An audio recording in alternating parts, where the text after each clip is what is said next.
Bueno, vamos a empezar con el tema de teoría literaria. Para empezar, vamos a dar una breve introducción sobre la historia.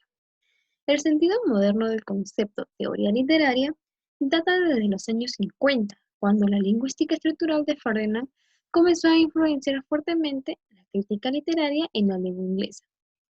La teoría literaria aborda las obras literarias considerando las corrientes o movimientos que han sido fundamentales en el desarrollo de la civilización. Entonces, vamos a dar definiciones de qué es la literatura. Según Aristóteles, nos dice que la literatura es el arte de la palabra. Y según la RAE, que es la Real Academia Española, nos dice que la literatura es una actividad de raíz artística que aprovecha como vía de expresión del lenguaje. También se utiliza el término para definir un grupo de producciones literarias surgidas en el seno de un mismo país, en periodo de tiempo o de un mismo género. Entonces, vamos a ver lo que son las funciones de la literatura. 1. Función estética.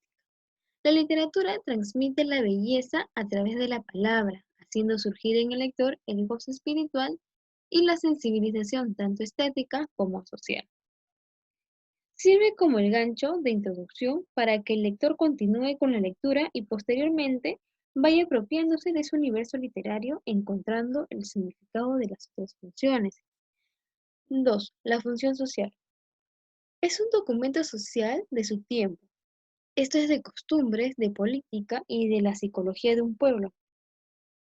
La función social no, no solo abarca en la época, sino tiempo y clases sociales. Es el resultado de las condiciones sociales de una clase, una época determinada. Mediante esta función, el lector se sensibiliza y toma conciencia de los problemas que ocurren en la sociedad. 3. Función cultural. La literatura afirma y transmite los valores universales comunes de la humanidad. Por lo tanto, esta función crea conciencia en la gente para establecer su vida en sociedad a través de la literatura, así como el arte en general. 4. Función musical. Lo manifiesta a través de las figuras literarias, de la rima y del ritmo, no solo en poesía, sino también en prosa. La organización de los elementos de la lengua están distribuidos de tal manera que su armonía produce un efecto musical agradable. 5. Función afectiva. El lenguaje literario tiene más carga emotiva que el lenguaje cotidiano, pues su principal preocupación es sensibilizar al lector con el contexto social de la obra. De esta manera, pues produce sugestiones de color, luz, sonidos, y no solo percepciones, sino que puedan ser sentidas y vividas. Esa evocación afectiva varía de lector a lector, así como de escritor a escritor. 6. La función simbólica. Está ligada a la función poética mediante la cual nos transfiere a otro universo imaginativo, más allá del lenguaje directo de las palabras. En sí, a través de los símbolos, la literatura logra comunicar ideas, sentimientos e ilusiones. Un símbolo puede convertirse en ese eje de toda una obra. 7. La función evasiva. La literatura sirve como medio de evasión de problemas sociales o personales. Se convierte en una terapia por medio de la cual el autor expresa sus emociones y conflictos internos, así como los problemas colectivos de una sociedad. Es un medio de evasión para transmitir problemas religiosos o éticos.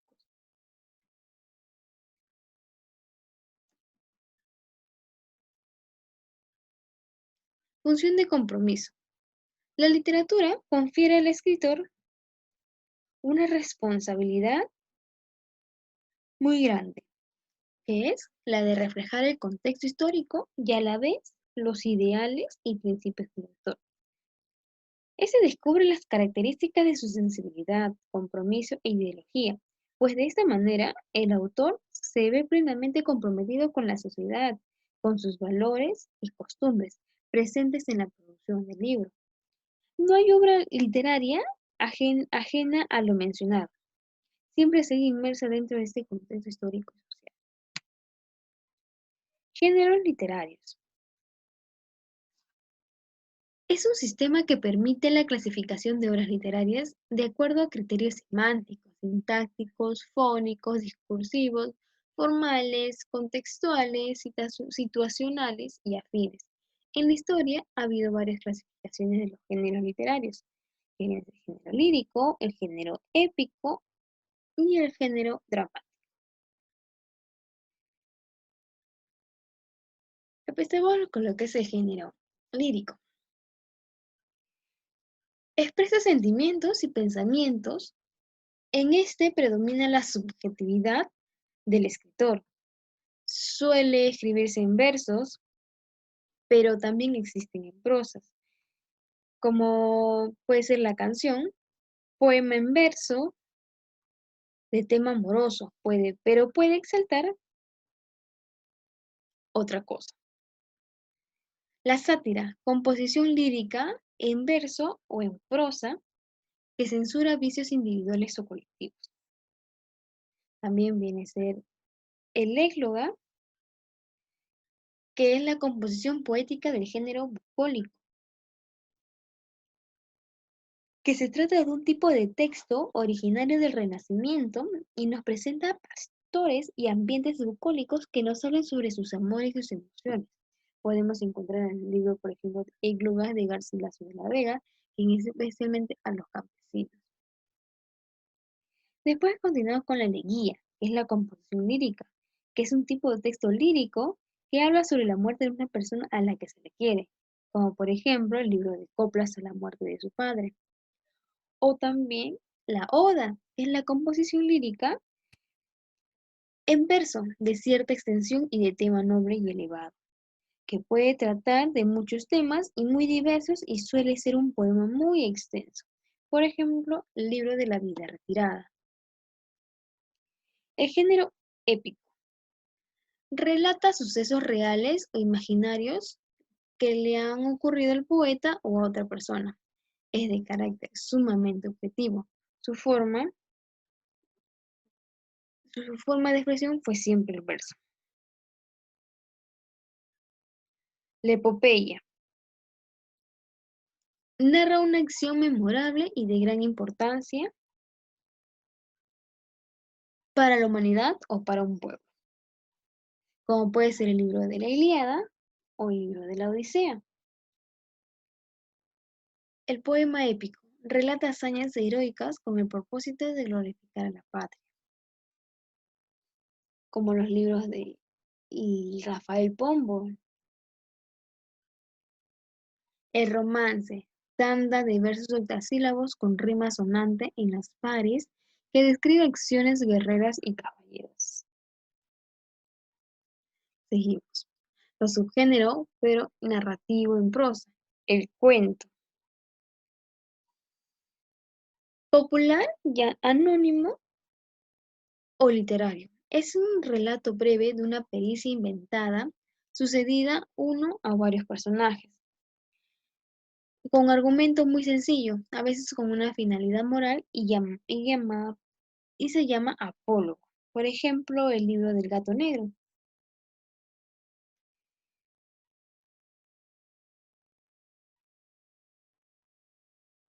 En la novela, es un relato largo, aunque de extensión variable, con un argumento mucho más desarrollado que el del cuento.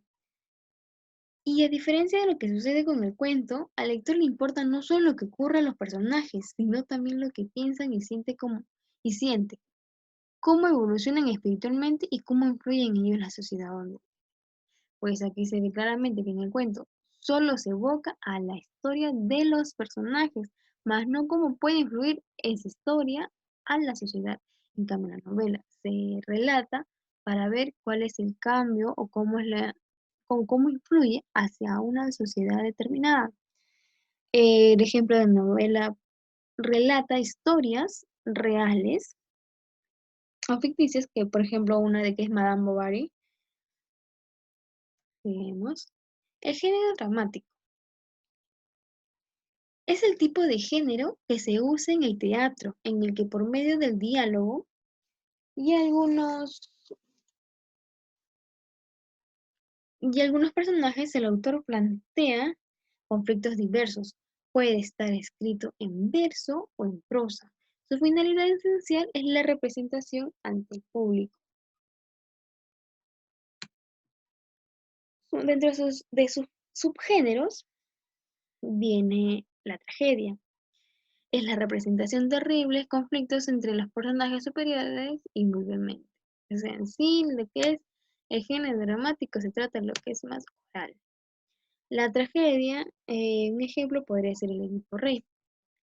Dentro de la comedia, es la representación a través de un conflicto del aspecto alegre y divertido de la vida humana, cuyo desenlace tiene que ser feliz. Un ejemplo puede ser El Avaro, mm, un libro, ¿no? O puede ser representado en los teatros. El drama es la representación de problemas graves con intervención a veces de elementos cómicos y su final suele ser solo. Es algo entre triste y cómico, pero varía entre los dos. Un ejemplo podría ser Los Fuentes de Juna. También podemos encontrar lo que es la ópera, que es la composición dramática en la que los personajes cantan íntegramente sus papeles en lugar de recitarlos. Es el poema dramático compuesto por música. Eh, en los otros subgéneros, como viene siendo la tragedia, la comedia y el drama, los personajes o los actores suelen hablar lo que han estudiado, hablar su papel. Pero en este caso de la ópera, los actores lo que van a hacer es cantar el papel o lo que les toca decir en el momento adecuado. Ellos no solamente lo relatan, sino que ellos lo van a cantar. También tenemos otros géneros literarios, como lo son la oratoria y la didáctica. Por ejemplo, en la fábula. Es el relato en prosa o en verso de una anécdota de la cual puede extraerse una consecuencia moral o moraleja. Por ejemplo, que es la tortuga y la liebre, eh, nos deja siempre una moraleja, hacen que los personajes, en este caso deben ser una tortuga y una liebre, hablen y al final de todo fábula siempre nos va a dejar lo que es una moraleja, en la cual nosotros podemos reflexionar, aprender de lo que ha venido sucediendo en esta historia. La epístola, también posible en verso o en prosa, expone algún problema de carácter general desde un punto de vista sensorio o de didáctico. El ensayo. El ensayo es un subgénero didáctico más importante en la actualidad. Escrito siempre en prosa, consiste en la exposición aguda y original de un tema científico, filosófico, artístico, político, literario, religioso, con carácter general, es decir, sin que el lector precise conocimientos especiales para comprenderlo, pues no es necesario dar un ejemplo, porque no hay ejemplos determinados en la cual hay un ensayo, porque se puede hacer un ensayo de diversos temas y no solamente de un área en común, un área específica. Puede ser un ensayo, un curso de matemática, un ensayo, un curso de comunicación, un ensayo, un curso de científico, es decir, a manera general. Pues la crítica es la que se somete a juicio de valor razonado las obras o las secciones realizadas por otras personas.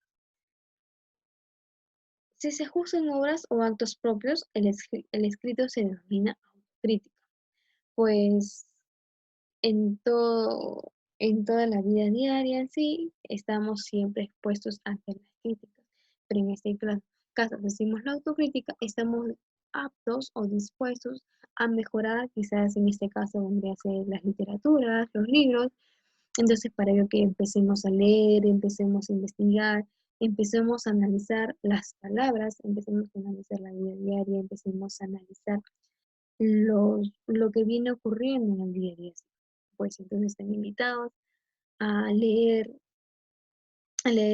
valga la redundancia, a leer libros, ya sea comedia, ya sea de drama, ya sea de acción. Hay un montón de libros en los cuales nosotros podemos ir aprendiendo poco a poco. Bueno, este tema acaba por hoy aquí. Más adelante tendremos nuevas clases y espero que les haya gustado. Hasta luego.